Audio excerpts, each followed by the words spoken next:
ॐ अज्ञानतिमिरान्धस्य ज्ञानाञ्जनशलाकया चक्षुरुन्मीलितं येन तस्मै श्रीगुरुवे नमः। जय श्री कृष्ण चैतन्य प्रभु नित्यानंद श्री अद्वैत गदाधर श्रीवासादि गौर भक्तवृंद। हरे कृष्णा कृष्ण कृष्ण हरे हरे, हरे राम राम राम हरे हरे, हरे कृष्णा कृष्ण कृष्ण हरे हरे, हरे राम राम राम हरे हरे, हरे कृष्णा कृष्ण कृष्ण हरे हरे, हरे राम राम राम हरे हरे।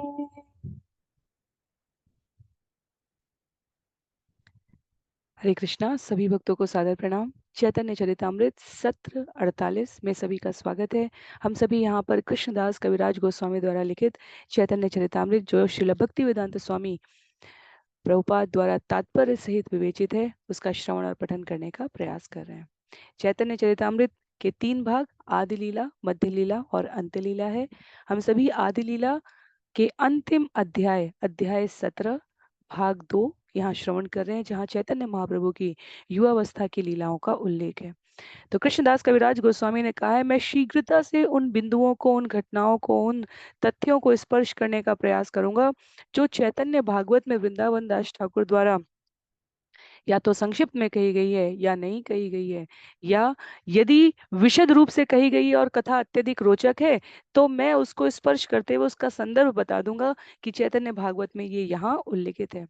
गुरु शिष्य परंपरा में पूर्ववर्ती गुरुओं का श्रद्धा पूर्वक मान रखने की जो परंपरा है, जो स्वभावगत विशेषता है, कृष्णदास कविराज गोस्वामी द्वारा उसका अक्षरशः पालन किया जा रहा है। तो हम सभी यहाँ चैतन्य महाप्रभु की युवावस्था की लीलाओं में श्रवण कर रहे हैं, कैसे ईश्वरपुरी से मिले हुए गया में अपने पिता का श्राद्ध करने गए स्थान पर कैसे अपनी व्याकरण की विद्वत्ता को उन्होंने शिष्यों को समझाने के क्रम में भगवान कृष्ण से और उनकी लीलाओं से संबद्ध करके जोड़ा। शुष्क व्याकरण नहीं समझाया, हर विषय, हर कार्य, हर क्षण और हर घटना का प्रयोग चैतन्य महाप्रभु प्रयोग कर रहे थे प्राणी मात्र को कृष्ण से जोड़ने का।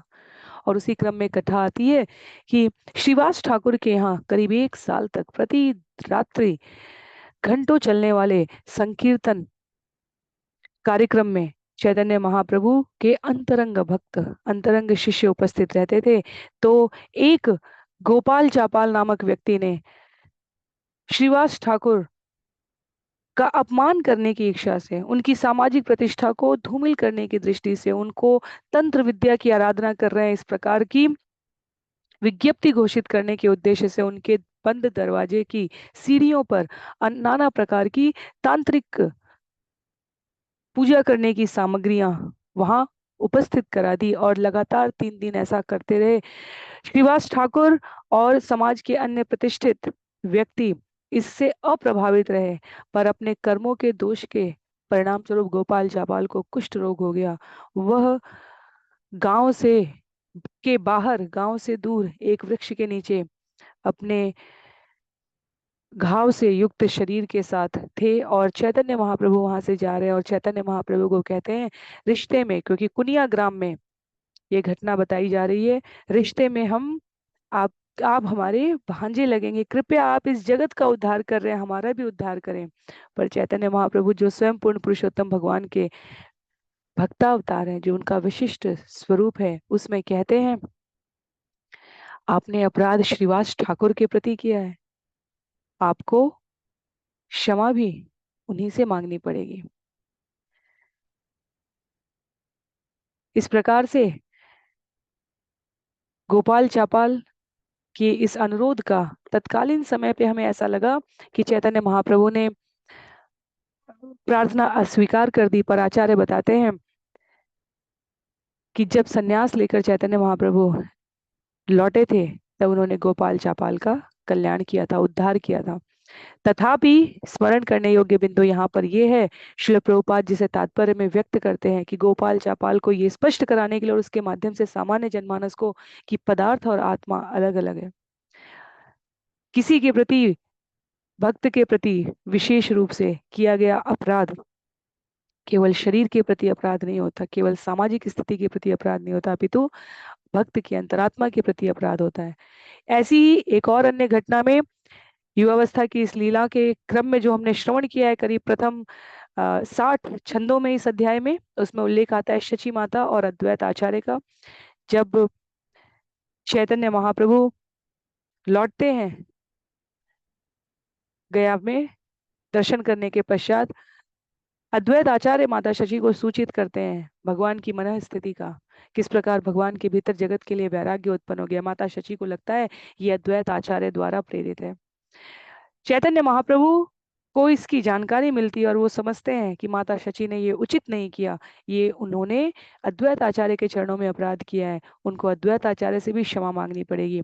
और घटना का क्रम कुछ इस प्रकार से है कि चैतन्य महाप्रभु अद्वैत आचार्य को आमंत्रित करते हैं। अद्वैत आचार्य रास्ते भर माता शची देवी के सौभाग्य की प्रार्थना करते हुए, प्रशंसा करते हुए आते हैं भगवान के यहाँ, उनके समक्ष दंडवत भूमि पर लेटकर उन्हें प्रणाम करते हैं। और उसी समय माता शची अद्वैत आचार्य के चरणों को स्पर्श करके अपनी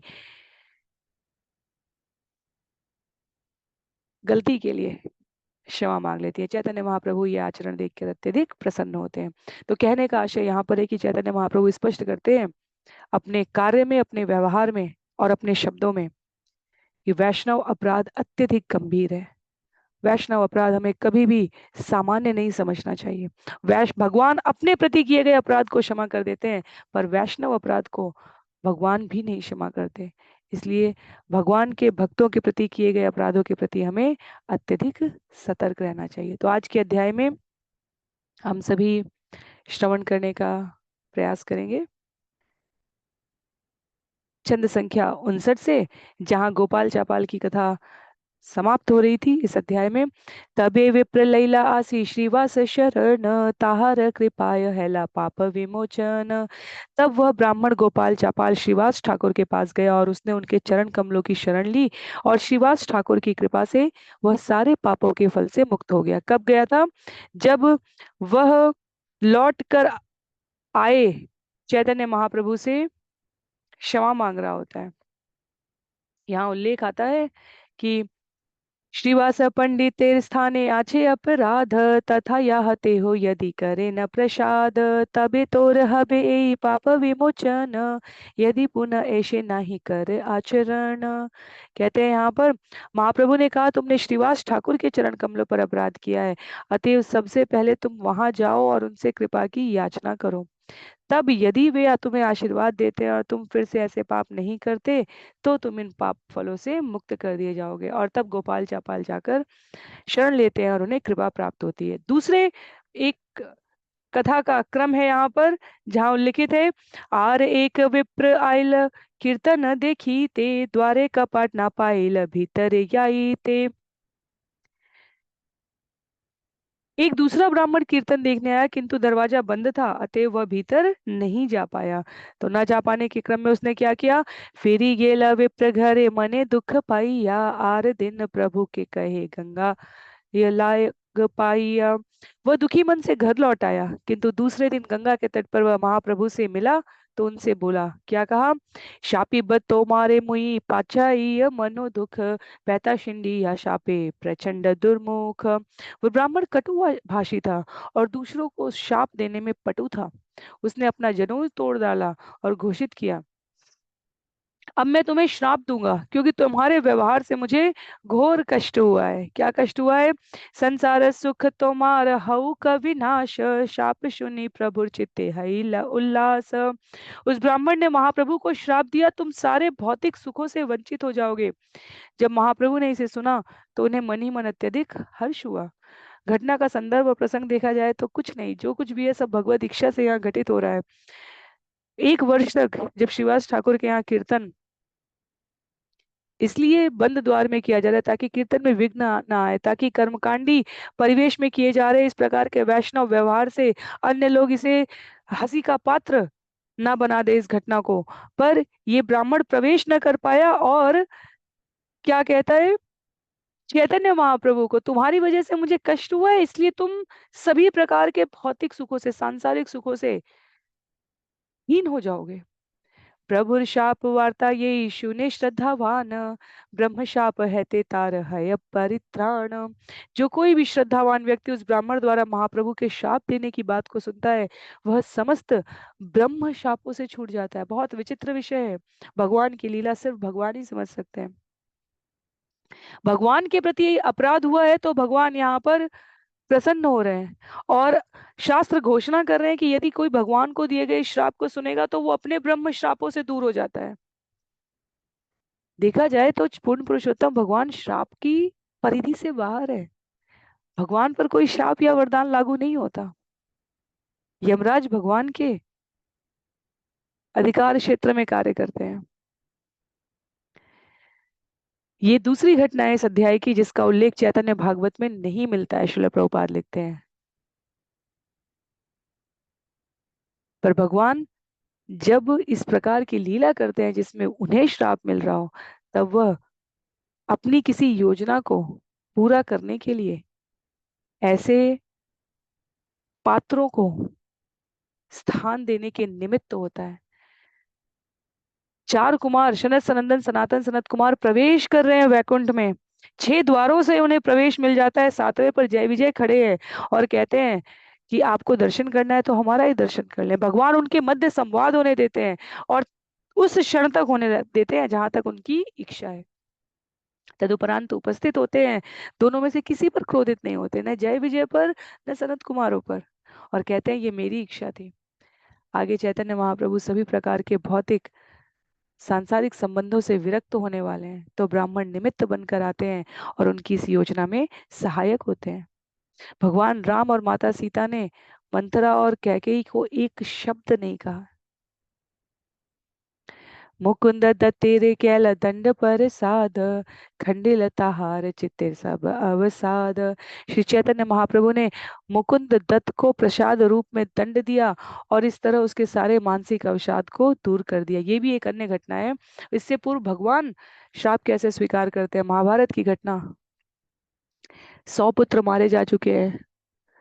गांधारी को पता चलता है। गांधारी कहती है सांसारिक व्यक्तियों में सामर्थ्य नहीं है मेरे पुत्रों को मारने की। ये सब तो उस केशव की युक्तियों से हुआ है। केशव को श्राप दिया है गांधारी ने कि तुम्हारा भी, जिस तरह तुमने मेरा वंश समाप्त किया, तुम्हारा भी वंश समाप्त हो जाएगा। केशव मुस्कुराते हैं। गोधूली का समय है। अत्यधिक त्रास से, अत्यधिक दुखी अवस्था से गांधारी इतनी विभ्रमित हो गई हैं। वहीं कुरुक्षेत्र की भूमि पर आम का वृक्ष दिखाई देता है। फल तनिक ऊंचाई पर है। लाशों के ढेर पर चढ़ के गांधारी का उल्लेख आता है प्रसंग में कि वह आम तोड़कर खा रही है। कुछ समय के पश्चात कृष्ण उपस्थित होते हैं और कहते हैं आपने मुझे श्राप दिया इन पुत्रों के वियोग के लिए। आप जिस ढेर से चढ़कर, कुरुक्षेत्र में आम का फल कहाँ से आ गया। पर आप देखिए कि अंततः क्षुधा से पीड़ित आप स्वयं को ही तृप्त कर रही हैं, जो इस जगत की सामान्य मानसिकता को दर्शित करता है कि अंततः हर व्यक्ति इस जगत में जब तक वो इंद्रियों के प्रभाव में है, इंद्रियों के नियंत्रण में है, केवल स्वयं को तुष्ट कर रहा होता है। आप उन्हीं पुत्रों की लाश के ढेर के ऊपर चढ़ के, तो ये कथा का जो रूपक है ये स्पष्ट करने के लिए है कि भगवान के लिए श्राप और वरदान कोई महत्व के नहीं है।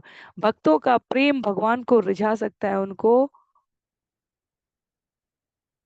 एक पंक्ति पर, एक इशारे पर नृत्य करा सकता है। पर श्राप, श्राप का तो कोई अर्थ ही नहीं है। तथापि भगवान उसे स्वीकार करते हैं। तो यहाँ दूसरी कथा आती है, मुकुंद दत्त को प्रसाद रूप में दंड मिला।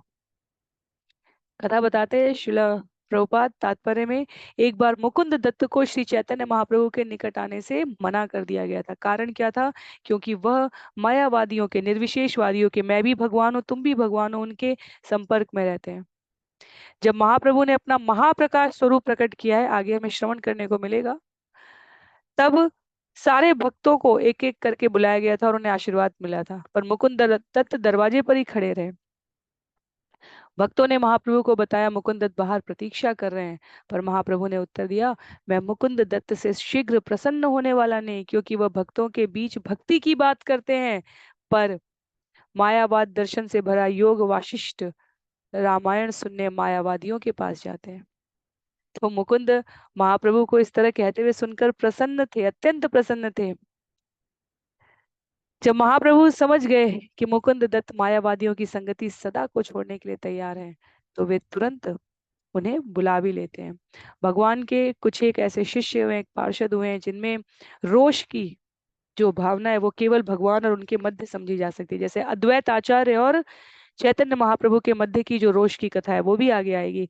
मुकुंद दत्त की कथा भी वैसी ही एक कथा है। मुकुंद दत्त ये कह रहे हैं कि अगर रोष करने के लिए भी कुछ विशिष्टता चाहिए, चैतन्य महाप्रभु का ये स्वरूप तो केवल कृपा करने के लिए है। अपने पात्रों के बीच से यदि वो रोष करने के लिए चुनते हैं, तो इसका अर्थ है कि प्रतीक्षा की, विरह युक्त भक्ति की घड़ी तनिक दीर्घ हो गई है, और यह भी एक आनंद की तरह है।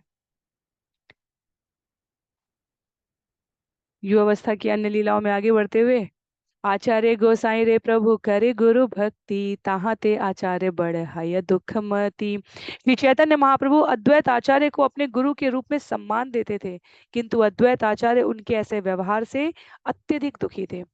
भंगी करी ज्ञान मार्ग करी लव्याख्यान, क्रोधावेश प्रभु तारे कैल अवज्ञान। अतः विनोद पूर्वक वे ज्ञान मार्ग की व्याख्या करने लगे, और महाप्रभु ने क्रोध में आकर उनका ऊपरी तौर पर अनादर किया। तबे आचार्य गोसाई आनंद हईला, लज्जित हईया प्रभु प्रसाद करीला।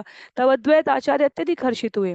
महाप्रभु यह समझ गए और कुछ कुछ लज्जित हुए, किंतु उन्होंने अद्वैत आचार्य को ईक्षित वर दिया। तो मुकुंद दत्त की और अद्वैत आचार्य की ये दोनों की लीलाएं कुछ इसी क्रम में है, जहां वे कुछ ऐसा करते हैं सामान्य जनमानस को और अधिक स्पष्टता दिलाने के लिए कि भगवान केवल और केवल भक्ति मार्ग से प्राप्त होते हैं। यदि अन्य कोई मार्ग उनके विस्तार स्वरूप, उनके लीला में सहायक उनके भक्तों द्वारा भी अपनाया जाता है, तो भगवान अपना रोष प्रकट करते हैं। अद्वैत आचार्य मायावादियों के सिद्धांत का प्रतिपादन करने लगे, या मुकुंद दत्त जाकर इस मायावादी निर्विशेषवादी सिद्धांत दर्शन को श्रवण करने लगे, ये भगवान को प्रसन्न करने वाला विषय नहीं है। भगवान प्रकट रूप से क्रोध भी दिखाते हैं। अद्वैत आचार्य को चैतन्य महाप्रभु अपने गुरु के समकक्ष कहते हैं, क्योंकि अद्वैत आचार्य ईश्वरपुरी के गुरु माधवेंद्रपुरी के शिष्य थे। तो एक प्रकार से अद्वैत आचार्य चैतन्य महाप्रभु के गुरु ईश्वरपुरी के गुरु भाई हुए, उनके समकक्ष हुए। इसलिए चैतन्य महाप्रभु अद्वैत प्रभु को हमेशा अद्वैत आचार्य को अपना गुरु मानते थे। पर अद्वैत आचार्य ऐसा नहीं चाहते थे, क्योंकि वे भगवान के, निमाई के, गौरचंद्र के, चैतन्य महाप्रभु के वास्तविक स्वरूप से परिचित थे। वे महाप्रभु के गुरु नहीं, उनके नित्य दास बनने के अभिलाषी थे। जब चैतन्य महाप्रभु ने मान देते तो उन्हें कष्ट होता, इसलिए उन्होंने कुछ ऐसा करने की योजना बनाई जिससे महाप्रभु उन पर क्रुद्ध हो, रोष करें, ताकि वो जो गुरु पद की गुरुता है उस स्तर से नहीं, अपितु अपने जिस मूल उद्देश्य के लिए चैतन्य महाप्रभु आए हैं। क्योंकि चैतन्य महाप्रभु ने कभी भी भगवत भक्ति के सिद्धांतों के साथ, व्यवहार के साथ कोई समझौता नहीं किया। हरिनाम का प्रचार करने के लिए आए हुए जो प्रमुख कारणों में से एक कारण है, उससे इतर, उससे भिन्न यदि माता ने भी व्यवहार किया है, तो चैतन्य महाप्रभु ने उन्हें सरल तरीके से स्पष्ट करने का प्रयत्न किया। यहाँ तो स्वयं अद्वैत आचार्य हैं जो पंच तत्वों में विभूषित हैं। तो अद्वैत आचार्य कुछ अभागे मायावादियों के बीच ज्ञान का उपदेश करने के लिए जाते हैं, और लिखते हैं श्रील प्रभुपाद, जब महाप्रभु ने ये सुना तो वे तुरंत गए वहां पर और क्रोध में उनके ऊपर प्रहार की मुद्रा में कि आप क्या कर रहे हैं, ये ऐसा कैसे कर सकते हैं, ये अनुचित है, इस प्रकार से व्यवहार करते हैं। और अद्वैत आचार्य जब ये देखते हैं तो वो वहां पर नृत्य करते हैं, देखो ना मेरी कामना कैसे पूरी हो गई। इतने दिनों से चैतन्य महाप्रभु मेरा आदर कर रहे थे, अब उन्होंने जाकर समझा है कि मेरी उपेक्षा करनी चाहिए उन्हें। उनका स्नेह कितना अधिक है कि वे मुझे मायावादियों के हाथ से बचाने के लिए आ गए। अरे जगतवासियों देखो, ये चैतन्य महाप्रभु जो भगवान का स्वरूप है, ये इसी रूप में आए हैं। जो कोई भी माया के प्रभाव से अपने जीवन को दूषित कर चुका है, उन सबको निकालने आए हैं, इस भवसागर से मुक्त कराने आए हैं। और जैसे ही चैतन्य महाप्रभु ये सुनते हैं, वे लज्जित होकर अद्वैत आचार्य से अत्यधिक प्रसन्न होकर उनको पुनः उस स्थान से वापस ले आते हैं। आगे कथा आती है, मुरारी गुप्त मुखे सुनी राम गुण ग्राम, ललाटे लिखी लतार रामदास नाम। मुरारी गुप्त भगवान रामचंद्र के महान भक्त थे। जब महाप्रभु ने उनके मुख से भगवान रामचंद्र की महिमा सुनी तो उन्होंने तुरंत उनके मस्तक पर रामदास लिख दिया। तो मुरारी गुप्त भगवान की लीलाओं का संकलन करने वाले आचार्यों में है, और उनके मस्तक पर भगवान ने स्वयं रामदास लिखा। आगे बताते हैं, श्रीधरेर लौह पात्र कैल जल पान, समस्त भक्तेर दिल इष्ट वरदान। एक बार चैतन्य महाप्रभु कीर्तन के बाद श्रीधर के घर गए और वहां उन्होंने उनके एक टूटे फूटे लोहे के बर्तन में पानी पिया। तत्पश्चात उन्होंने सारे भक्तों को ईक्षित वर दिए। तो श्रीधर भगवान की कथा में बहुत प्रसिद्ध पात्र हैं। जब काजी की कथा आएगी, चांद काजी जिसने नगर संकीर्तन की मनाही कर दी थी और उसके विरोध में चैतन्य महाप्रभु सामूहिक नगर संकीर्तन निकालते हैं और काजी उसके बाद भक्त बन जाता है, उस संकीर्तन टोली के साथ चैतन्य महाप्रभु श्रीधर के घर रुकते हैं। यहाँ श्रील प्रभुपाद कहते हैं, वहां जाकर भगवान ने सबके समक्ष श्रीधर के घर के टूटे हुए लोहे के पात्र से पानी पिया था। वह स्थान आज भी मायापुर से उत्तर पूर्व दिशा में है और कीर्तन विश्राम स्थल कहलाता है। तो यहाँ पर ये सभी घटनाएं दो दो चार चार छंद में है, आगे इनका विस्तार बताया जाएगा। चांद काजे की कथा आज भी बंगाल में लोक गीतों में गाई जाती है।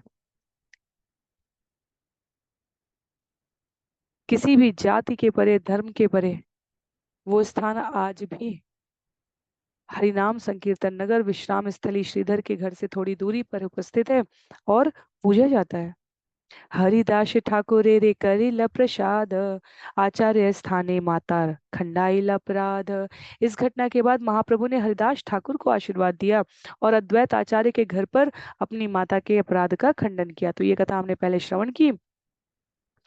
उसके पश्चात उल्लेख आता है, ये यहाँ पर चैतन्य महाप्रभु ने संक्षेप में कहा है, जिसको हमने श्रवण किया था कि अद्वैत आचार्य, माता को ऐसा लगता था कि अद्वैत आचार्य के कहने पर महाप्रभु ने संन्यास ग्रहण किया है, वो ऐसा आरोप लगाती थी और ये अद्वैत प्रभु के चरणों पर अपराध था। इसलिए चैतन्य महाप्रभु ने अपने माता को उनके चरणों की सिर धूलि धारण करने के लिए प्रेरित किया और इस तरह उनका वैष्णव अपराध निर्मूल हो गया था।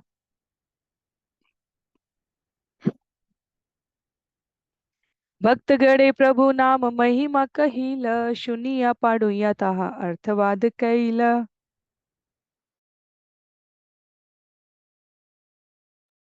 एक बार महाप्रभु ने भक्तों से नाम की महिमा बताई, किंतु कुछ सामान्य विद्यार्थियों ने सुनकर उसकी मनगढ़ंत व्याख्या की। तो ये कथा भी बहुत प्रसिद्ध है। कहते हैं यहाँ पर, नामे स्तुतिवाद सुनी प्रभु हैल दुख, सबारे निषेधिला इहार ना देखिला मुख। जब किसी विद्यार्थी ने पवित्र नाम की महिमा की अतिशयोक्ति युक्त प्रार्थना के रूप में व्याख्या दी तो चैतन्य महाप्रभु अत्यंत दुखी हो उठे और उन्होंने तुरंत सबको भविष्य में उस विद्यार्थी का मुंह भी न देखने के लिए चेतावनी दी। अतिशयोक्तिपूर्ण व्याख्या, यदि हमें लगे कि हरिनाम के संबंध में कुछ ऐसा कहा गया जो कि संभव नहीं है पर बस कह दिया गया ताकि जनता का उस पर विश्वास हो, उसे अतिशयोक्तिपूर्ण कहा जाएगा। हरिनाम चिंतामणि में हरिदास ठाकुर और चैतन्य महाप्रभु के मध्य संवाद है, जीव इतने पाप नहीं कर सकता कि हरिनाम से उसका तारण न हो जाए। तो ये अतिशयोक्ति नहीं है, ये उचित उक्ति है। पर विद्यार्थी को लगा कि ये जो व्याख्या है यह इतने चरमोत्कर्ष तक हरिनाम से के प्रभाव से वर्णित की गई है कि लगता है कि अतिशयोक्ति है। तो सरल शब्दों में क्या कहा जा रहा है, ये पंक्ति कहना कि कोई जीव इतने पाप नहीं कर सकता जिसे हरिनाम उद्धार न कर दे, तो इसका अर्थ क्या है? क्या जीवों को पाप करने के लिए प्रेरित किया जा रहा है? नहीं, अभी तो ये कहा जा रहा है अपराध कहा गया है जो शास्त्रों में निषेध है।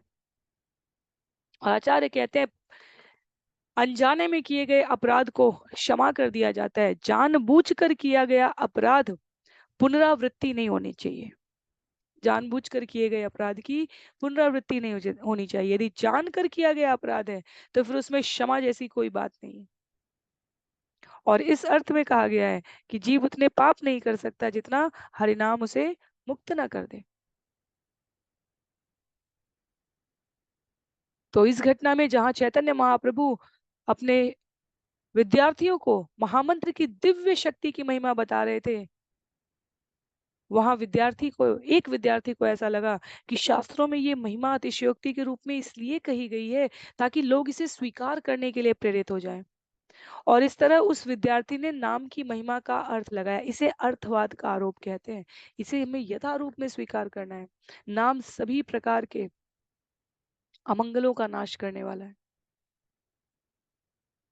तो विद्यार्थी द्वारा ये कहा जाना वास्तव में भगवान भगवान नाम के चरण कमलों पर किए गए 10 अपराधों में से एक आता है, अर्थवाद का आरोप। तो महाप्रभु ने हर एक को सतर्क किया कि ऐसे अपराधी का मुंह भी न देखें। नाम अपराध के प्रति चैतन्य महाप्रभु अत्यधिक सतर्क थे, क्योंकि भगवान ने नाम में अपनी सारी शक्ति डाल दी है। भगवान का नाम और भगवान अभिन्न है। इसलिए नाम महिमा के संदर्भ में शास्त्र में जो कुछ भी कहा गया वो अतिशयोक्ति नहीं, वो अत्यधिक उचित उक्ति है। छंद संख्या 74 में कहते हैं आगे, सगेड़े सचेले गिया कैला गंगा स्नान, भक्तिर महिमा ताहा करीला व्याख्यान। महाप्रभु ने बिना कपड़े उतारे अपने संगियों समेत गंगा नदी में स्नान किया। वहां उन्होंने भक्ति की महिमा की व्याख्या की। अर्थात विद्यार्थी के मुंह से ऐसा श्रवण करके कि नाम की इतनी अधिक महिमा इस अर्थ में कही गई है कि प्राणी उसे उचित मात्रा में ले पाए, ये अतिशयोक्ति महिमा अर्थवाद है। चैतन्य महाप्रभु ने कहा ये सुनना अपने आप में अपराध हो गया। हम सभी को गंगा स्नान करके भक्ति की महिमा को और अधिक श्रवण करके इस विषय को अपने मस्तिष्क में धारण करना चाहिए। ज्ञान कर्म योग धर्म नहीं कृष्ण वश हेतु एक प्रेम भक्ति रस। कहते हैं ज्ञान कर्म या इंद्रियों को वश में करने के लिए योग के मार्ग का अनुसरण करके भगवान कृष्ण को प्रसन्न नहीं किया जा सकता। भगवान कृष्ण की प्रसन्नता का एकमात्र कारण उनकी शुद्ध प्रेम भक्ति ही है। न साधयति माम योगो न सांख्यम धर्म उद्धव न स्वाध्यायस्तपस्त्यागो यथा भक्ति ममोर्जिता।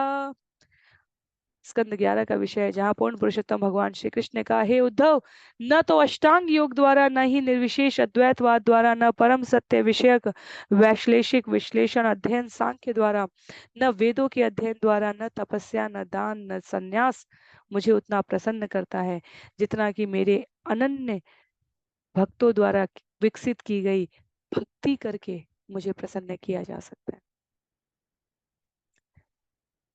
कोई भी अन्य उद्यम, कर्मी, ज्ञानी, योगी, तपस्वी, कृष्ण भावनामृत विहीन साहित्य, वैदिक साहित्य का अध्ययन, ये सब जब तक भक्ति से संयोजित नहीं होते, जुड़ते नहीं है, तब तक वह शुद्ध रागानुग प्रेम भक्ति नहीं प्राप्त कर पाते, भगवान के चरणों के प्रति अनन्य अनुराग नहीं विकसित कर पाते।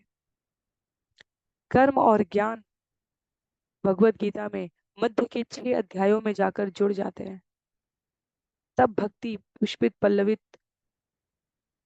हृदय में उत्पन्न होने पर भगवान समझ में आते हैं, उनका अनुभव होता है।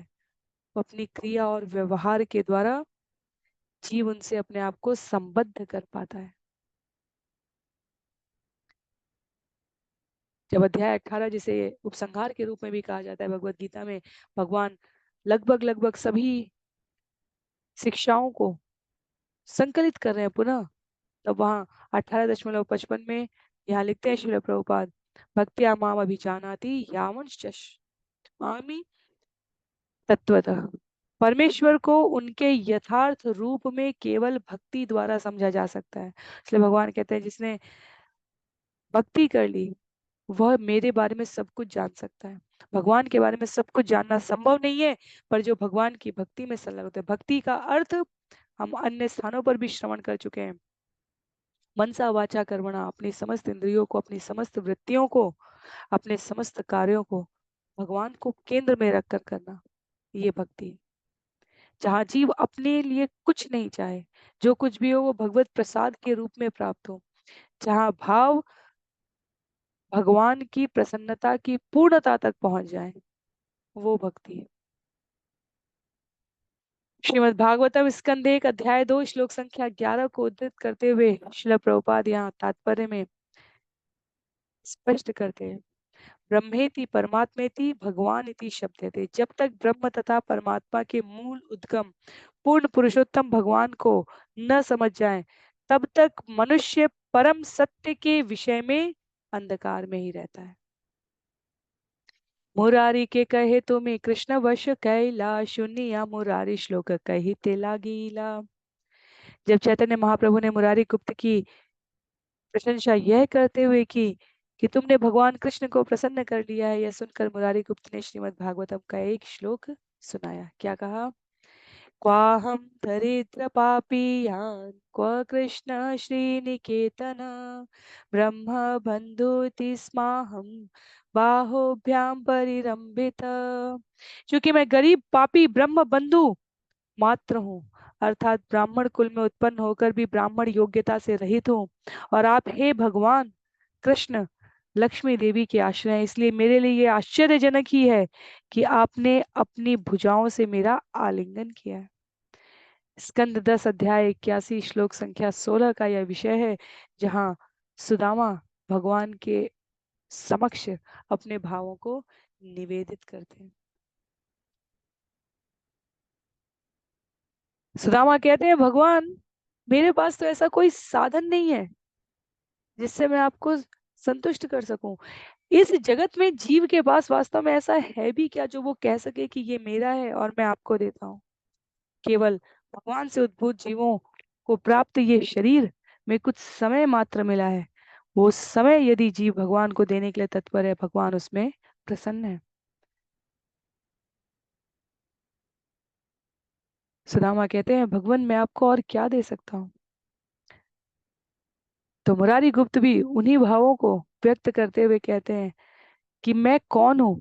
सामाजिक व्यवस्था के अनुसार मैं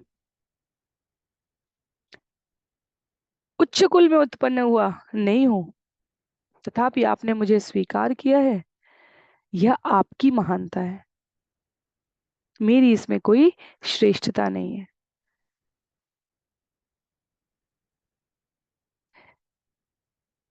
कहते हैं आगे, एक दिन प्रभु सब भक्त गण लैया, संकीर्तन न करी वैसे श्रम युक्त हैया। एक दिन महाप्रभु ने अपने सभी भक्तों के साथ मिलकर संकीर्तन किया, और जब सभी लोग थक गए तो वे बैठ गए। एक आम्र बीज प्रभु अंगने रोपील, तत्क्षणे जन्मिल वृक्ष बाड़ी ते लगीला। तब महाप्रभु ने आंगन में एक आम की गुठली बोई, और तुरंत ही वह गुठली वृक्ष का रूप धारण करके बढ़ने लगी। देखिते देखिते वृक्ष हईल फलित, पाकिल अनेक फल सबे विस्मित। लोगों के देखते देखते वह वृक्ष बढ़ गया और उसमें फल लग गए, और वे फल पकने भी लगे। इस तरह सारे लोग आश्चर्यचकित हो गए। शतदुई फल प्रभु शीघ्र पाड़ाईला, प्रक्षालन करी कृष्ण भोग लगाईला। महाप्रभु ने तुरंत ही उसमें से लगभग 200 फल तोड़े और धोने के बाद उनका कृष्ण को भोग लगाया। रक्त पीत वर्ण नाही आष्ठी वल्ल कल, एक जनेर पेट भरे खाइले एक फल। ये फल लाल तथा पीले थे, उनमें ना तो गुठली थी ना छिलका, और एक ही फल खाने से मनुष्य का पेट भर सकता था। तो आम की गुणवत्ता यहाँ पर प्रदर्शित करते हुए श्रील प्रभुपाद लिखते हैं, भारत में वो आम अत्यधिक अच्छा माना जाता है जिसमें गुठली काफी छोटी हो, छिलका बहुत पतला हो, और इतना स्वादिष्ट हो, अर्थात इतना भारी बड़ा आम का फल हो कि एक ही फल खाने से मनुष्य संतुष्ट हो जाए। तो पाश्चात्य जगत के शिष्यों को समझाने के लिए लिखते हैं श्रील प्रभुपाद, भारत में आम को फलों का राजा माना जाता है। और लाल तथा पीले का अर्थ है कि उसमें मिष्ठान भरा खटासपन हो। श्रील प्रभुपाद कहते हैं कि तत्क्षण में चैतन्य महाप्रभु द्वारा इस प्रकार का वृक्ष और फल उत्पन्न कर दिया गया। और भक्तों के लिए भगवान की कोई भी कथा और लीला आश्चर्य नहीं होती, ये उनकी प्रसन्नता का वर्धन ही करती है। देखिए असंतुष्ट है ला शचि नंदन, सबा के खाओ याल आगे करी या भक्षण। आमों का गुड़ देखकर महाप्रभु अत्यंत संतुष्ट हुए और पहले स्वयं खाने के बाद अन्य सभी भक्तों को खिलाया। आष्टिवल कल नाही अमृत रसमय, एक फल खाइले रसे उदर पुरय। फलों में गुठली या छिलका नहीं था, वे सभी अमृत के समान मीठे रसों से भरे थे और इतने मीठे थे कि एक ही फल खाने से मनुष्य पूरी तरह संतुष्ट हो जाए। एई मत प्रतिदिन फले बार मास, वैष्णव खाए न फल प्रभुर उल्लास। उल्लेख आता है, इस प्रकार 12 महीने प्रतिदिन उस वृक्ष में फल लगते रहे और वैष्णव जन उन्हें खाते रहे, जिससे महाप्रभु को परम संतोष मिलता था।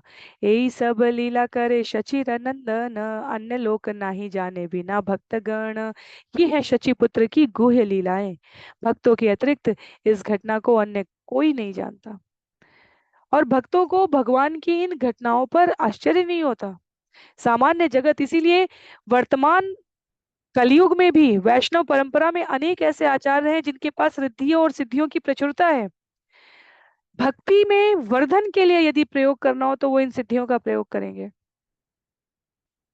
जैसे गुरु महाराज के लिए, गोपाल कृष्ण गोस्वामी महाराज के लिए उल्लेख आता है, भक्तों ने अपने अनुभव में बताया कि एक बहुत प्रसिद्ध रिद्धि सिद्धि के आचार्य दर्शन करने के लिए पहुंचते हैं गुरु महाराज का, युवा अवस्था के हैं, और गुरु महाराज जो 78 79 वर्ष के थे जब उनसे मिलते हैं, और धीरे से सभी लोग आसपास प्रशंसा कर रहे हैं, सुंदर शब्द कह रहे हैं, और उस युवा आचार्य से गुरु महाराज ने कहा, चमत्कार थोड़े कम दिखाया करो, लोगों को भक्ति के लिए प्रेरित अधिक करने का प्रयत्न करो। कई भक्तों का अनुभव रहा है, शिष्यों का, कि गुरु महाराज बिना प्रसंग बताए केवल चेहरे की भाव भंगिमा से बतला देते थे। एक शिष्य कतिपय कठिन परिस्थितियों के कारण आत्महत्या करने का विचार कर रहा था, पर उसने किसी से कहा नहीं था। और आचार्य कहते हैं, जब किसी को आत्महत्या करनी होती है तो वो नहीं कहता, जिसको नहीं करनी होती है, जैसे राजनीतिक दिखावे के लिए लोग कई बार आमरण अनशन पर बैठ जाते हैं और दावा करते हैं कि ऐसा नहीं माना जाएगा तो वो ऐसा कर लेंगे। और गुरु महाराज ने उससे एक पंक्ति में कहा, उसने कुछ नहीं, केवल वो दर्शन करने के लिए आए। और गुरु महाराज ने कहा, आत्महत्या का विचार छोड़ दो, ये बहुत उचित नहीं है। बाद में वो भक्त विचार करता है, जिसके पास ऐसे गुरु हो, आचार्य हो, ऐसे मार्गदर्शक हो, उसे जीवन से इस प्रकार हताश नहीं होना चाहिए। और उसने अपने इस प्रसंग का उल्लेख शिष्यों के मध्य किया, केवल इस विषय को स्पष्ट करने के लिए कि रिद्धि सिद्धि का प्रयोग एक भक्त केवल और केवल भगवान के प्रति विश्वास और अधिक दृढ़ हो, इसके लिए करता है। तो ये आम का वृक्ष कोई आश्चर्य नहीं है। श्रील प्रभुपाद लिखते हैं, अभक्त गण इस घटना पर विश्वास नहीं करेंगे, किंतु जिस स्थान पर यह वृक्ष उगा था वह आज भी मायापुर में है, और यह स्थान आम्र घट्ट या आम घाटा कहलाता है। तो वृक्ष में 12 महीने फल लगते हैं।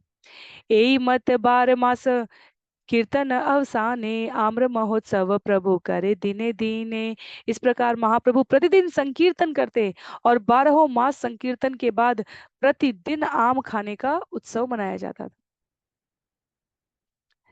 तो कीर्तन के पश्चात प्रसाद बांटने की जो प्रथा है, वही वर्तमान में भी शिष्यों द्वारा पालन की जानी चाहिए। श्रील प्रभुपाद कहते हैं, कृष्ण भावनामृत आंदोलन के सदस्यों को भी कीर्तन करने के बाद श्रोताओं को कुछ न कुछ प्रसाद बांटना चाहिए। कीर्तन करीते प्रभु आइल मेघ गण, आपन इच्छाय कैल मेघ निवारण। एक बार जब महाप्रभु कीर्तन कर रहे थे तो आकाश में बादल छा गए। महाप्रभु ने अपनी इच्छा से तुरंत ही उन्हें बरसने से रोक दिया। तो श्रील भक्ति विनोद ठाकुर के संदर्भ का प्रयोग करके यहाँ पर कह रहे हैं श्रील प्रभुपाद कि एक बार महाप्रभु गांव से कुछ दूरी पर संकीर्तन कर रहे थे, अचानक आकाश में बादल छा गए। महाप्रभु की परम इच्छा थी कि बादल इधर उधर बिखर जाए। अभी अभी वर्षा का समय नहीं है, उपयुक्त अवसर नहीं है। और वो स्थान आज भी मेघेर चर कहलाता है। श्री लोचन दास ठाकुर द्वारा लिखित चैतन्य मंगल के मध्य खंड में भी इस घटना का उल्लेख है कि शाम के समय कीर्तन करते हुए आकाश में बादल गर्जन करने लगे एक बार, और इतना गर्जन करने लगे कि सारे वैष्णवों की आवाज उसमें सुनाई न दे रहा हो। महाप्रभु ने अपनी करताल उठाई और आकाश की ओर देखकर स्वयं हरे कृष्ण महामंत्र का कीर्तन करना आरंभ कर दिया, मानो उच्च लोक के देवताओं को वो निर्देश दे रहे हो। और इस तरह जितने बादल घिरे हुए थे वे छट गए, आकाश स्वच्छ हो गया। महाप्रभु अपने हर्षित और संतुष्ट भक्तों के साथ सुखपूर्वक नृत्य करने लगे। तो ये छोटी छोटी घटनाएं यहाँ पर, क्योंकि अनेकानेक लीलाएं हैं, पर एक अध्याय में सब कुछ समेटने के इस प्रयास में कृष्णदास कविराज गोस्वामी उन्हें संक्षिप्त रूप में प्रस्तुत कर रहे हैं। एक दिन प्रभु श्री वासेर आज्ञा धील, बृहत सहस्त्र नाम पढ़ सुनीते मन हैल। एक दिन महाप्रभु ने श्रीवास ठाकुर से बृहत सहस्त्र नाम, विष्णु सहस्त्र नाम पढ़ने के लिए कहा, क्योंकि महाप्रभु को उस समय उन्हें सुनने की इच्छा हुई। पढ़ीते आइला स्तवे नृसिंहेर नाम, सुनिया आविष्ट हैला प्रभु गौर धाम।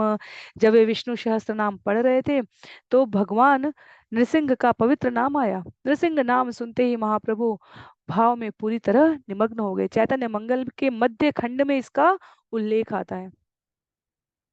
श्रीवास पंडित अपने पिता का श्राद्ध कर्म संपन्न कर रहे थे और प्रथा अनुसार विष्णु सहस्त्र नाम सुन रहे थे। गौर हरि भी प्रसन्नता से विष्णु सहस्त्र नाम सुनने लगे और भगवान नरसिंह का नाम सुनकर वे भावाविष्ट हो गए। नरसिंह प्रभु की तरह क्रुद्ध होने लगे, आंखें लाल हो गई, रोम रोम खड़े हो गए और शरीर के सारे अंग कांपने लगे। उन्होंने मेघ जैसी गर्जना की है। उन्होंने गदा उठा ली, पर क्षण भर के भीतर ही वो महाभाव उन्होंने पुनः हृदयस्थ कर लिया और अपने स्थान पर बैठ गए, क्योंकि आसपास के जो शिष्य थे उनको लगा कि क्या अपराध हो गया, नरसिंह देव के रूप में भगवान का इस प्रकार लीला करना। तो एक एक घटनाएं भगवान के पूर्ण पुरुषोत्तम स्वरूप की पुष्टि कर रही हैं। कहते हैं, नृसिंह आवेश प्रभु हाथे गदा लैया, पाषंडी मारिते आए नगर धाइया। चैतन्य महाप्रभु भगवान नृसिंह देव के आवेश में सारे नास्तिकों का वध करने के लिए उद्यत होकर हाथ में गदा लेकर नगर की सड़कों पर दौड़ने लगे। नरसिंह आवेश देखी महा तेजोमय, पथशाड़ी भागे लोक पाइया बड़ भय। लोग उन्हें नरसिंह भगवान के आवेश में अत्यंत भयानक रूप में देखकर एवं उनके क्रोध से भयभीत होकर सड़कों से दौड़कर इधर उधर भाग गए। लोक भय देखी प्रभुर बाह्य हईला, श्रीवास गृहित गिय गदा फैलाइला। लोगों को इस तरह भयभीत देखकर महाप्रभु को बाह्य चेतना आई, अतः वे श्रीवास ठाकुर के घर लौट आए और गदा फेंक दी। श्रीवासे कहे न प्रभु करी या विषाद, लोक भय पाय मोर हय अपराध। महाप्रभु खिन्न हुए और उन्होंने श्रीवास ठाकुर से कहा, जब मैंने भगवान नृसिंह देव का आवेश धारण कर लिया तो लोग बहुत भयभीत हो उठे, अतएव मैं रुक गया, क्योंकि लोगों में भय उत्पन्न करना अपराध है। श्रीवास बले न ये तोमार नाम लय, तार कोटि अपराध सब हय शय। श्रीवास ठाकुर कहते हैं, जो व्यक्ति आपका पवित्र नाम लेता है उसके 1 करोड़ अपराध भी तुरंत क्षय हो जाते हैं। भगवान अपराध नाही कैला लोके निस्तार, ये तो माँ देखी लतार छुटी ल संसार। इसलिए नृसिंह रूप प्रकट करके आपने कोई अपराध नहीं किया, बल्कि जिस किसी व्यक्ति ने आपको उस आवेश में देखा वो तुरंत ही भौतिक अस्तित्व से मुक्त हो गया। तो भगवान नरसिंह देव प्रकट हुए थे नास्तिक हिरण्यकशिपु का उद्धार करने के लिए। यहाँ चैतन्य महाप्रभु अपने आप को खिन्नता विषाद प्रकट करते हुए कहते हैं कि मैं उस आवेश में आ गया। श्रीवास ठाकुर ने कहा, भगवान उस आवेश का दर्शन मात्र करने से लोगों की समस्त नास्तिकता दूर हो गई। ये सत्य है कि भय उत्पन्न करना अपराध है, पर आप तो सभी प्रकार के अपराधों का तारणहार करने वाले हैं। भगवान जिसने भी आपको उस आवेशित रूप में ही देखा वो भौतिक अस्तित्व से मुक्त हो गया। आपने किसी को प्रत्यक्ष रूप से भी कोई हानि नहीं पहुंचाई, तो आप इस पर लज्जित न हो। कहते हैं, इत बलि श्रीवास करी लसेवन, तुष्ट हैया प्रभु अइला आपन भवन। ये कहकर श्रीवास ठाकुर ने महाप्रभु की पूजा की, जिससे वे परम तुष्ट हुए और अपने घर चले गए। आर दिन शिव भक्त शिव गुण गाय, प्रभुर अंगने नाचे डमरू बजाय। दूसरे दिन दूसरे किसी दिन शिव जी का कोई महान भक्त महाप्रभु के घर आया और वह शिव जी के गुणों का वर्णन कर करके आंगन में नाचने और अपना डमरू बजाने लगा। महेश आवेश है शचिर नंदन, तारस कंधे चढ़ी नृत्य कैला बहुक्षण।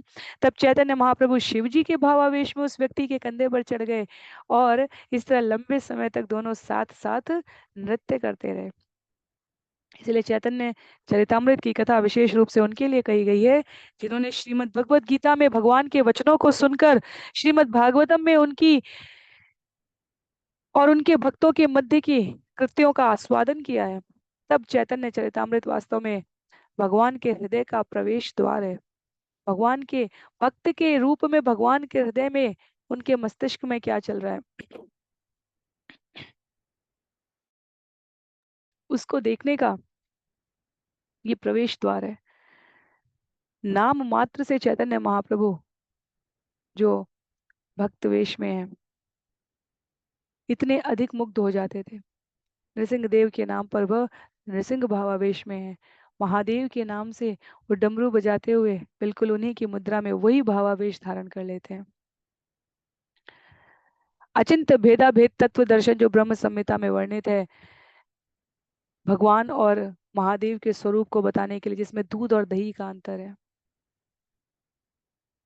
जिसकी पुष्टि भगवत गीता में भी मतस्थानि सर्वभूतानि न चाहम तेषु अवस्थित लिखते हैं शिला प्रभुपाद। महाप्रभु द्वारा शिव जी का आवेश ग्रहण करना कोई असाधारण नहीं है, तथापि शिव जी की पूजा चैतन्य महाप्रभु की पूजा के समकक्ष नहीं कही जाती है।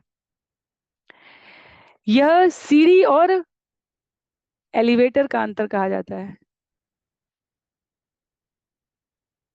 जिनके जीवन में अभी पूर्ण पुरुषोत्तम भगवान के चरणों के लिए प्रत्यक्ष अनुराग नहीं उत्पन्न हुआ है, उन्हें इन माध्यमों की आवश्यकता है। वह माध्यम भी भगवत कृपा से ही जीव को भगवान का दर्शन, भगवान की कृपा प्राप्त कराते हैं।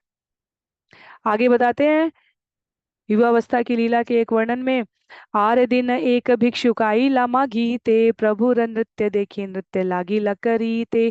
दूसरे किसी दिन एक भिक्षुक महाप्रभु के घर भिक्षा मांगने आया, किंतु जब उसने महाप्रभु को नाचते हुए देखा तो वो भी नृत्य करने लगा। प्रभु संगे नृत्य करे परम उल्लासे, प्रभु तारे प्रेम दिले प्रेम रसे भासे। वह महाप्रभु के साथ नृत्य करने लगा क्योंकि उसे कृष्ण प्रेम की कृपा प्राप्त हुई थी। इस प्रकार वह भगवत प्रेम के रस में बहने लगा। आर दीने ज्योतिष सर्वज्ञ एक आईला, ताहारे सम्मान करी प्रभु प्रश्न कैला। दूसरे दिन किसी दिन एक ज्योतिष आया जो भूत वर्तमान और भविष्य सभी कुछ जानने वाला था। अतः महाप्रभु ने उसका सम्मान किया और उससे प्रश्न पूछा। तो उस प्रश्न के संदर्भ में श्रील प्रभुपाद यहाँ तात्पर्य में बता रहे हैं कि तत्कालीन भारत में गृहस्थ डॉक्टर अर्थात वैद्यों पर प्रचुर धन व्यय नहीं करते थे, क्योंकि ज्योतिषियों की कृपा से भूत वर्तमान और भविष्य के साथ कुछ निर्देश कुछ दवाएं, इस तरह के उच्च कोटि के वैद्य ज्योतिष तथा पुरोहित का कार्य भी कर रहे होते थे। के आछिलु आमी पूर्व जन्मे कह गणी, गणिते लागिला सर्वज्ञ प्रभु वाक्य शोनी। महाप्रभु ने उस ज्योतिष से पूछा, कृपया अपनी ज्योतिष गणना से बताएं कि मैं पिछले जन्म में कौन था। महाप्रभु की बात सुनकर ज्योतिष तुरंत गणना करने लगा। तो ज्योतिष शास्त्र से श्रील प्रभुपाद कहते हैं, भृगु संहिता नामक बृहद भाष्य में ऐसी पद्धति दी गई है जिससे कोई भी अपने भूत और भविष्य के बारे में तुरंत सूचना प्राप्त कर सकता है। और घर घर घूमने वाले जो भिक्षुक लगते हैं वास्तव में उनका इन ज्ञान पर, अपार ज्ञान पर पूर्ण अधिकार होता है, तथापि वह कलयुग के प्रभाव से इसे या तो पूर्णतः प्रस्तुत नहीं करते हैं या वह उसे केवल आजीविका का साधन मात्र बना लेते हैं। गणि ध्याने देखे सर्वज्ञ महाज्योतिर्मय, अनंत वैकुंठ ब्रह्मांड सबार आश्रय। उस सर्वज्ञ ज्योतिष ने गणना और ध्यान के माध्यम से महाप्रभु के अत्यंत ओजस्वी शरीर को देखा जो अनंत वैकुंठ लोकों का आश्रय स्थल है। तो भगवान ने तो यूं ही लीला करने के लिए उसको ज्योतिष गणना के लिए कह दिया, लेकिन जब उसने देखा तो क्या देखा, ग्रहों की लग्नों की स्थिति देखकर ज्योतिष ने महाप्रभु को भगवान के समकक्ष देखा और वो विचार करने लगा। छंद संख्या 106 में उल्लिखित है, परम तत्व पर ब्रह्म परम ईश्वर देखी प्रभु मूर्ति सर्वज्ञ हई लफाफर। श्री चैतन्य महाप्रभु को उसी परम सत्य परम ब्रह्म भगवान के रूप में देखकर वह ज्योतिष किंग कर्तव्य विमूढ़ हो गया। उसने देख सोचा, मैंने ये क्या देख लिया। बलिते न पारे किछु मौन हईला प्रभु पुनः प्रश्न कहला कही ते लागीला। वह ज्योतिष आश्चर्यचकित होकर मौन रह गया, वो कुछ बोल नहीं सका। किंतु जब महाप्रभु ने फिर वही प्रश्न पूछा तो उसने इस प्रकार उत्तर दिया। क्या कहा? पूर्व जन्मे छिला तुमी जगत आश्रय परिपूर्ण भगवान सर्व ऐश्वर्यमय। हे प्रभु, पिछले जन्म में आप समस्त सृष्टि के आश्रय समस्त ऐश्वर्यों से पूर्ण भगवान थे। पूर्वयचे छिला तुमी एबे से रूप दुर्विज्ञेय नित्यानंद तुम्हारा स्वरूप। आप अब भी वही भगवान है जो अपने पूर्व जन्म में थे। आपका स्वरूप अचिंत्य एवं सनातन आनंदमय है, सच्चिदानंदमय है। तो ज्योतिष की सहायता से भगवान की स्थिति भी सुनिश्चित की जा सकती है। ज्योतिष शास्त्र वास्तव में साधारण नहीं है। श्रील प्रभुपाद लिखते हैं, हर वस्तु को उसके लक्षण से पहचाना जा सकता है और भगवान को भी शास्त्रों में दिए गए लक्षणों से पहचाना जा सकता है। तो इसलिए शास्त्र के प्रमाण के बिना कोई भगवान नहीं बन सकता। अभी 2 दिन पहले चैतन्य चरितामृत की इसी सत्र में, क्योंकि जब हम लोग लाइव करते हैं या प्रीमियर करते हैं रिकॉर्डिंग और आप लोग समय पे श्रवण करते हैं, 2 दिन पहले किसी ने कमेंट में लिखा है सत्र संख्या 43 या 44 में, जिन भगवान का आप वर्णन कर रही हैं वो भगवान फिर से प्रकट हो चुके हैं, आइए और उनका दर्शन कीजिए, कृपया अधिक सूचना के लिए संपर्क कीजिए। और मैंने उसको ध्यान नहीं दिया, बाद में देखा ईमेल के माध्यम से भी कहीं किसी अ, मठ के महंत जी इस प्रकार की घोषणाएं कर रहे हैं, बहुत लोग दर्शन कर रहे हैं, भगवान पुनः प्रकट हो चुके हैं, आइए और दर्शन कीजिए। शास्त्र हमें भगवान को पहचानने का, उनको प्राप्त करने का मार्ग प्रदान करते हैं, जिसकी पुष्टि शास्त्र में नहीं। भगवान तो हर क्षण, भगवान के कोई 10, 22, 28, 108 या 1000 नाम और अवतार नहीं है। भगवान के असंख्य नाम और असंख्य अवतार हैं, पर जिस रूप में वो अपने भक्तों के मध्य प्रस्तुत होना चाहते हैं, उनको हमें शास्त्र के लक्षणों के आधार पर एक बार अवश्य परिमाण किया जाना चाहिए। लिखते हैं यहाँ पर, भगवान को शास्त्रों में दिए गए लक्षणों से पहचाना जाता है, उनके प्रमाण के बिना हर कोई ईश्वर नहीं बन सकता। पूर्व प्रभु हासी कहला तुम्हें किछु ना जानीला पूर्वे आमी आछीला जाति ते गोया गोयाला। जब ज्योतिषी महाप्रभु के विषय में बड़ी बड़ी बातें कर रहा था तो श्री चैतन्य महाप्रभु ने उसे रोका और हंसते हुए कहा, हे महोदय, मुझे लगता है कि आप ठीक से नहीं जानते कि मैं कौन था, क्योंकि मैं जानता हूं कि मैं तो पिछले जन्म में केवल ग्वाल बाल था। गोपगृहे जन्मशील गाभीर राखाल सेई पुण्य हैला एबे ब्राह्मण शायो आल। मैं अपने पिछले जन्म में ग्वालों के परिवार में उत्पन्न हुआ था और मैंने गायों तथा बछड़ों को संरक्षण प्रदान किया था। ऐसे पुण्य कर्मों के ही कारण अब मैं ब्राह्मण पुत्र के रूप में आया हूँ। तो चैतन्य महाप्रभु अपने शब्दों से, श्रील प्रभुपाद कहते हैं, गायों को पालने से, उनकी रक्षा करने से मनुष्य कितना पुण्यात्मा बन सकता है, ये चैतन्य महाप्रभु पुष्टि करते हुए कहते हैं कि ये पुण्यात्मा हूं मैं, क्योंकि मुझे याद है कि मैं ग्वाल बाला था। सर्वज्ञ कहे आमी ताहा ध्याने देखीला ताहा ते ऐश्वर्य देखी फाफर हईला। ज्योतिष ने कहा, मैंने ध्यान में जो कुछ देखा था वो सब कुछ तो बहुत ऐश्वर्यमय था, इसलिए मैं भ्रमित हो गया। तो ज्योतिष न केवल भूत वर्तमान और भविष्य का ज्ञाता है, श्रील प्रभुपाद लिखते हैं, वो निश्चित रूप से अच्छा ध्यानी भी था। वो वास्तव में भगवान का महान भक्त था जो चैतन्य महाप्रभु को कृष्ण रूप में देख सकता था, पर वो असमंजस में इसलिए था क्योंकि भगवान उसे भ्रमित कर रहे थे कथित रूप से कि कैसे कृष्ण तथा श्री चैतन्य महाप्रभु एक ही पुरुष हो गए क्या। छंद संख्या 113 में उल्लिखित है यहाँ पर, सेई रूपे एई रूपे देखी एकाकार कभु प्रभु कभु भेद देखी एई माया या तोमार। मुझे इसमें कोई संदेह नहीं कि आपका यह स्वरूप तथा ध्यान में देखा गया स्वरूप एक ही है। यदि मुझे कुछ भेद दिखता है तो वो ये लगता है कि आपकी माया का काम है। श्री कृष्ण चैतन्य, राधा कृष्ण, नहीं अन्य। महाप्रभु राधा तथा कृष्ण के सम्मिलित रूप है। आज के सत्र के लिए हम लोग इस विषय को यहीं पर रोकेंगे, जहां छंद संख्या 114 में ज्योतिष कहते हैं, ये हयो से हयो तुमी तोमा के नमस्कार, प्रभु तारे प्रेम दिया कैला पुरस्कार। वह सर्वज्ञ ज्योतिष इस नतीजे पर पहुंचा, आप जो भी और जो कुछ भी है, मैं आपको सादर नमस्कार करता हूँ। तब महाप्रभु ने अपनी अहेतुकी की कृपा से उसे भगवत प्रेम प्रदान किया है और उसकी सेवा का उसे फल प्राप्त होता है। तो पुनः चैतन्य भागवत में सर्वज्ञ ज्योतिष से महाप्रभु की इस भेंट का उल्लेख नहीं है। और कृष्णदास कविराज गोस्वामी का ये कथन कि जो कुछ चैतन्य भागवत में संक्षिप्त में है या नहीं उल्लेखित है और अन्य स्रोतों में उपलब्ध है, उसको यहाँ पर उन्होंने संकलित करने का प्रयास किया है। तो हमें इस पर विश्वास करना चाहिए। श्रील प्रभुपाद कहते हैं, चैतन्य महाप्रभु के संबंध में अनेक शाखाओं और उपशाखाओं से लिखे हुए कथन है जो कृष्णदास गोस्वामी द्वारा संकलित किए गए। तो ये कथा के साथ आज के सत्र को हम लोग यहीं पर रोकेंगे। अगले सत्र में छंद संख्या 115 से इस विषय को आगे श्रवण करने के लिए प्रयास करेंगे। सभी को बहुत बहुत आभार। चैतन्य चरितामृत की जय, कृष्णदास कविराज गोस्वामी जी की जय, श्रील प्रभुपाद की जय, श्रील गुरुदेव की जय, अनंत कोटि वैष्णव वृंद की जय। हरे कृष्ण।